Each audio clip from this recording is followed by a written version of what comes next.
Yesterday, I got a call from a friend of a friend, someone I've known for about 3 years. This guy and I have had instances where we've helped each other.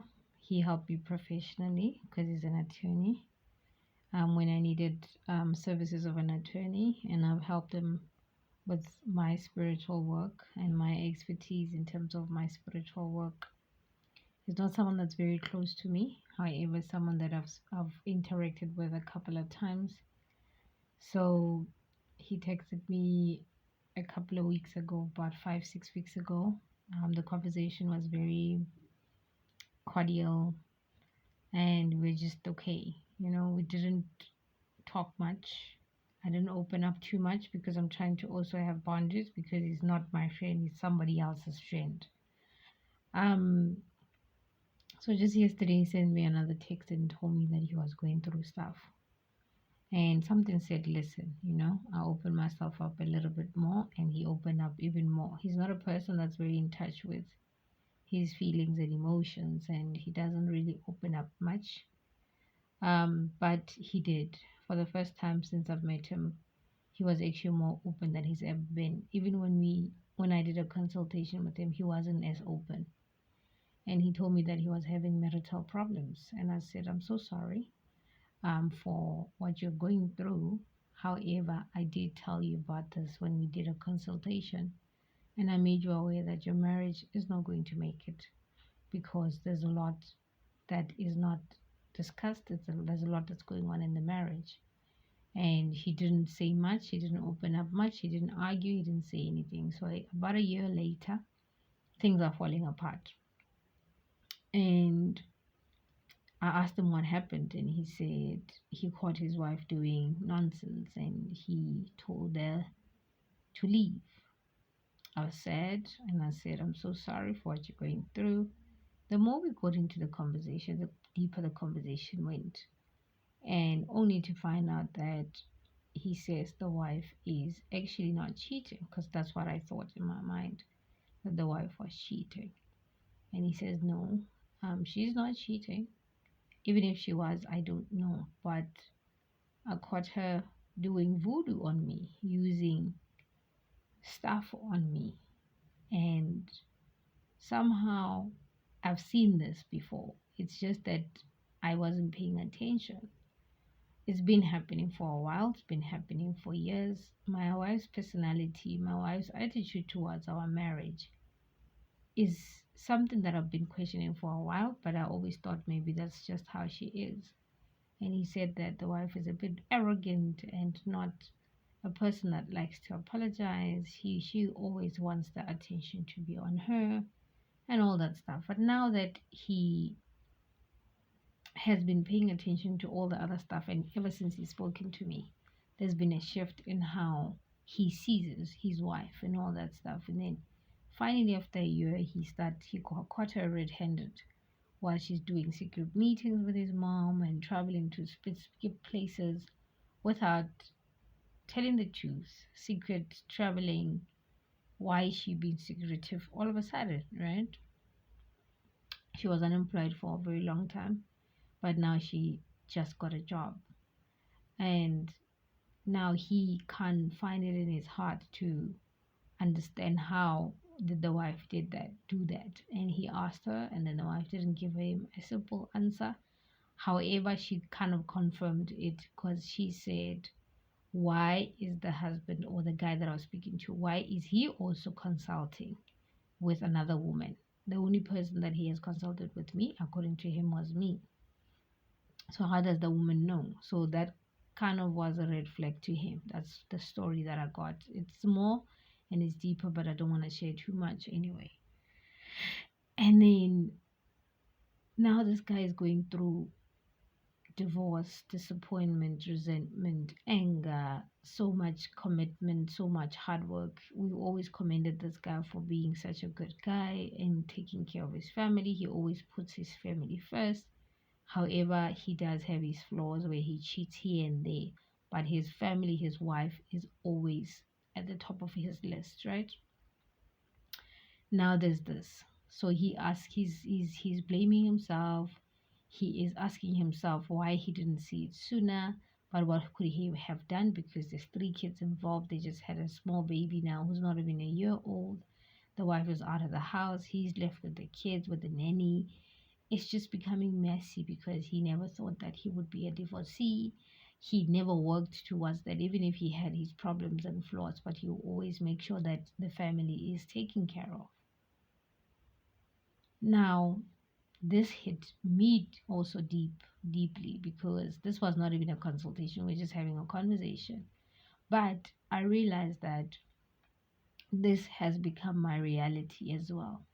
Even if I'm not in a relationship, even if I am not involved with anyone, I've actually got to understand and to learn in my journey that I'll be seeing a lot of this. There's a lot of people around me that are going through the same thing, where partners, whether male or female, use rituals, voodoo, and enhancers. I don't even know what's the correct word would be in English, potions on their own partners to get what they want. It's not just one person. So far, I can identify about 5, 6 people that I know personally. Either it's happening to them or they are doing it to their partners. And the pain of watching something like that happen or unfold in front of you, happening to someone that you care about, is unmatched. I've never been in a situation like that, but I see it every day. Consultations, when I do readings with people, I see that happening, and I have to be honest and I have to tell them. On top of all of that, there's people around me, friends, family members, exes, that are going through exactly that, where their partners are doing stuff, traditional kind of stuff on them for benefits such as financial gains, um, potions for them to be loved more or cared for more, or to control the partner. One thing the guy said to me is that how can one person do that to their partner, to the person that they say they love, and they want to control them using stuff? Why would my wife do that to me? Yo, that was painful, because that is that guy's reality. And I, as a guide, I, as a mentor, I cannot do anything about it. I can't tell him what to do. I can't advise him on what to do. This is a decision that he needs to take. Similarly with the people that I know, because once you get involved in such things, is that you will carry the emotional labor and the emotional weight of the relationships, because some people are not at the point where they see it happening yet, but you do. I do see it happening, but they don't see it happening. And even if you make them aware, it may take a year to even 5 years for them to actually sober up from whatever it is that's going on, because some of them, it has been happening even before I noticed it. Now, when you notice it, you make them aware. It's like you're trying to break a marriage. Some people may resent you. Some people may even go as far as telling their partner what you just told them. So, with being who I am and having, I'd say, the superpowers that I have now, I've learned over time that not every battle is yours. Not everything that you're going to go or see is something that to be shared. Some information is for you and you keep quiet and you move on. Some people feel offended. They feel like, why didn't you tell me? Why didn't you warn me? Because eventually, sometimes I do tell them that I knew. And it breaks their heart that, why didn't you tell me? And when you explain it, people don't understand why. Sometimes I keep quiet, sometimes I do share that I was away. But at the same breath, in the same kind of breath, you cannot get involved. It's not my place to get involved in such situations, no matter how hard it is. And this is part of some of the hardest truths that we deal with as spiritual people. And this is one of the reasons why I don't have friends anymore.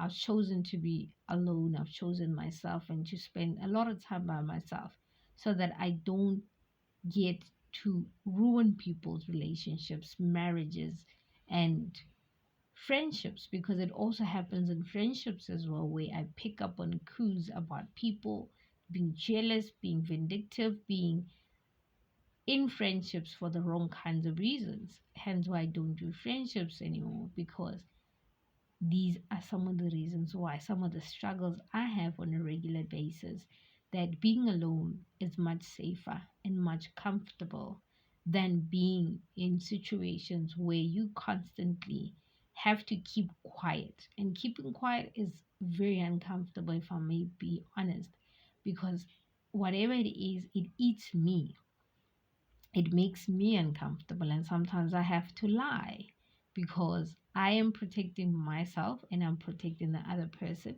because they may not be ready for the information that's about to be shared.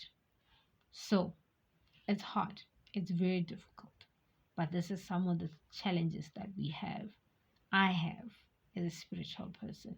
And please be careful, guys. Partners say they love us, but most people are in the relationships for the wrong reasons. They are there to control other people for financial gains and all types of reasons.